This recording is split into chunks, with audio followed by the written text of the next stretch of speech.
नमस्कार, मेरा नाम है नेहा तिवारी। मिशन हेल्थ के इस एपिसोड में आप सभी का स्वागत है। आज हम बात करने वाले हैं टीकाकरण के बारे में। टीकाकरण क्यों जरूरी है, कब करवाना चाहिए और तमाम सवाल हैं जो आम लोगों के मन में होते हैं और उन्हें मैंने एक जगह पर लिख लिया है और ये सब सवाल मैं पूछूंगी डॉक्टर पुनीत जेटली से, जो state essential immunization programme officer हैं, डायरेक्टरेट ऑफ फैमिली वेलफेयर में। सर, आपका स्वागत है मिशन हेल्थ में। थैंक यू, नमस्कार, गुड मॉर्निंग।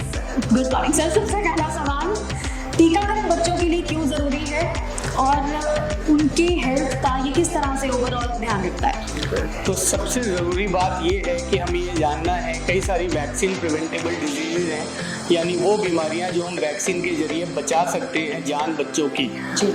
उन वैक्सीन के लिए, उन बीमारियों के लिए हमने वैक्सीन देते हैं छोटे बच्चों को।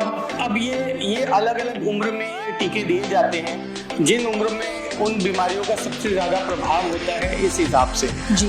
जो बीमारियां जानलेवा बीमारियां होती हैं, टीका लगाने के बाद वो उनका असर ऑलमोस्ट ख़त्म हो जाता है और बच्चे उससे सफ़र भी करेंगे तो भी उनकी जान नहीं जाएगी। एक सिग्निफिकेंट रिडक्शन हमारी मोर्टेलिटी और मॉर्बिडिटी में हो जाएगा टीकाकरण लगाने से, जिस वजह से सरकार के अस्पतालों के ऊपर उन बीमारियों की वजह से भार कम होगा और हमारी जो इन्फेंट मोर्टेलिटी रेट होती है, यानी 1 साल से छोटे शिशु के मरने की दर, वो सिग्निफिकेंटली कम हो जाएगी। सर, कौन कौन से ऐसे टीके हैं जो भारत में जरूरी हैं और कौन कौन सी बीमारियों से बचाते हैं?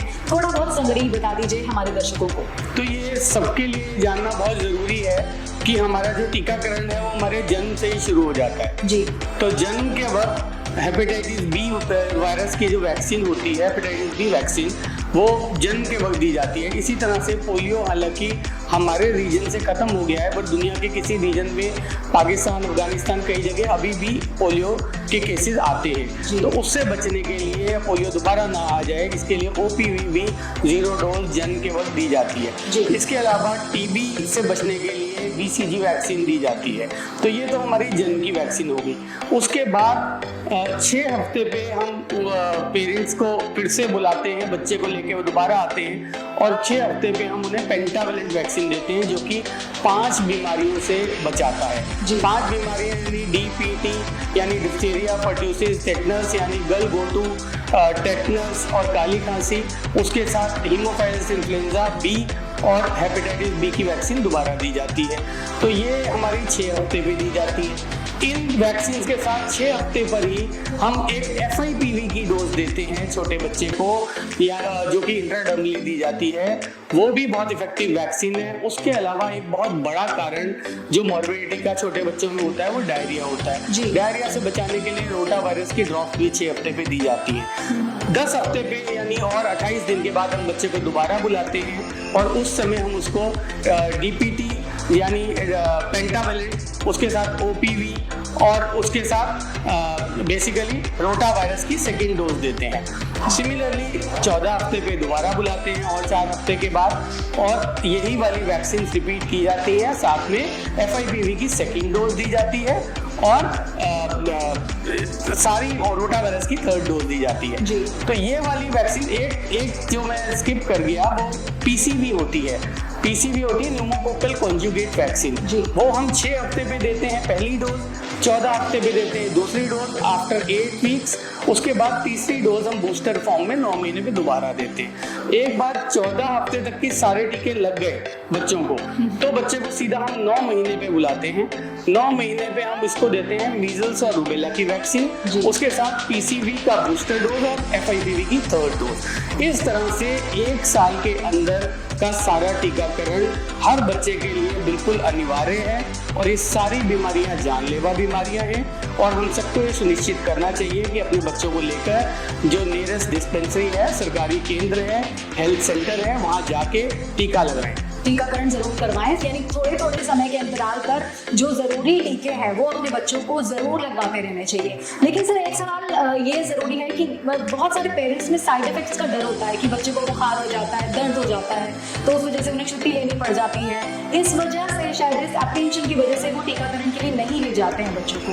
तो इसके बारे में आप कैसे क्लैरिफिकेशन देंगे? सभी पेरेंट्स के लिए जानना बहुत ज़रूरी है कि देखिए, जो टीके हम लगाते हैं उनमें बुखार आता है, हाई ग्रेड फीवर भी आता है, तो उसके लिए पैरासीटामोल जो है सिरप ऑलरेडी ANM द्वारा दिया जाता है जब भी टीकाकरण किया जाता है, चाहे वो फैसिलिटी में कर रही हो, चाहे आउटरीच में, आंगनबाड़ी में, कहीं बाहर कर रही हो। सिर्फ पैरासीटामोल बच्चों को देना बहुत ज़रूरी है, उससे फीवर नहीं आएगा या फीवर का जो रेट है वो तो कंपैरेटिवली कम हो जाएगा।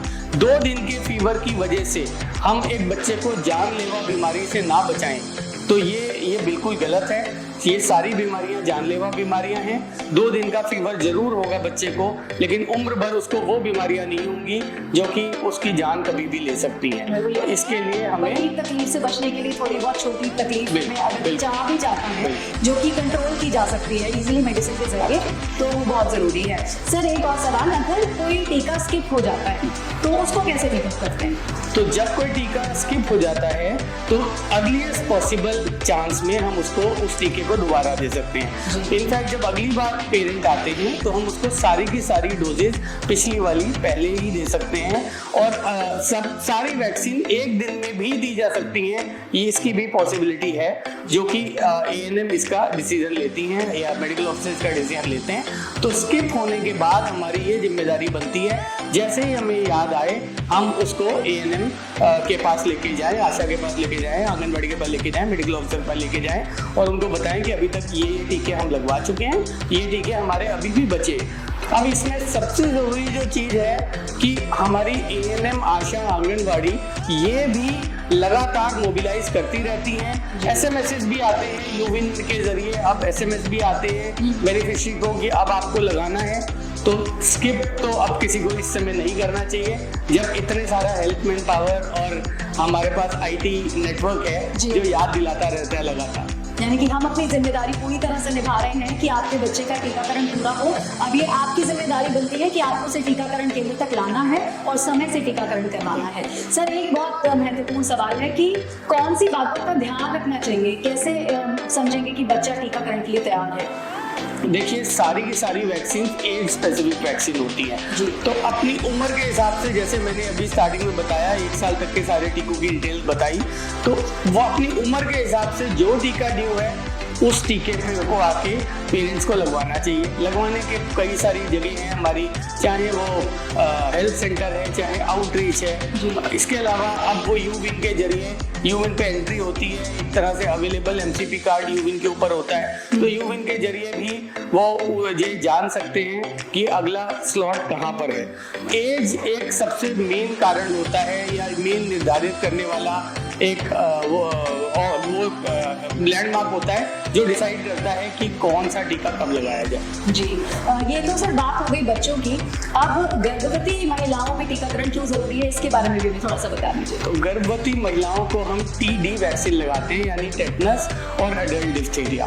तो TD की 2 डोज लगाई जाती है गर्भवती महिला में। जैसे ही प्रेगनेंसी का पता चलता है हम TD की फर्स्ट डोज लगाते हैं और उसके 1 महीने यानी 28 दिन के बाद TD की सेकेंड डोज लगाते हैं।